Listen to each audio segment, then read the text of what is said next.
নমস্কার বন্ধুরা, আইরা চ্যানেলের পক্ষ থেকে সবাইকে স্বাগত। আজ আমি বানালাম ঠেকুয়া। এয়ারটাইট বক্সে রেখে দিলে অনেক দিন ভালো থাকে। আমি কিভাবে বানালাম সেটা এখানে দেখাচ্ছি। এখানে নিচ্ছি 1 কাপ ময়দা। চালনি দিয়ে আমি চেলে নিচ্ছি যাতে কোনো লাম্প না থাকে। এবারে দিলাম 1 কাপ সুজি। এবার 1 কাপ চিনি মিশাচ্ছি। ভালো করে আমি সব মিশিয়ে নিচ্ছি। এবার আমি 2 চামচ ঘি দিচ্ছি।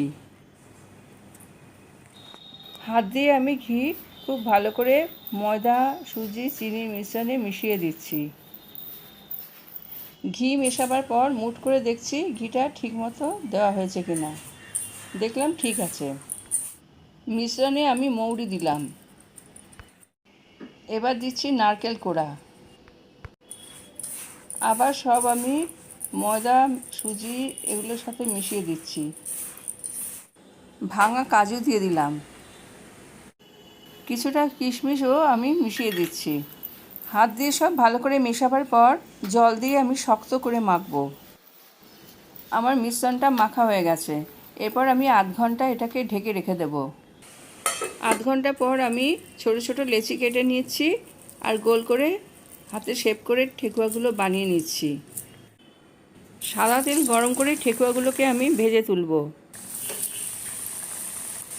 অল্প আছে আমি সব ভেজে নিচ্ছি।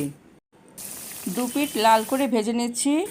এরপর ঠান্ডা হলে এয়ারটাইট বক্সে আমি রেখে দেব, অনেক দিন থাকবে। ঠেকুয়া আমার ভাজা হয়ে গেছে, এবার পরিবেশন করব। ঠেকুয়াগুলো খেতে কিন্তু অসাধারণ হয়েছে। আমার এই রেসিপি যদি আপনাদের পছন্দ হয়ে থাকে তাহলে পরবর্তী আরও ভালো ভালো রেসিপির জন্য আমার চ্যানেলকে সাবস্ক্রাইব করুন, লাইক করুন, শেয়ার করুন।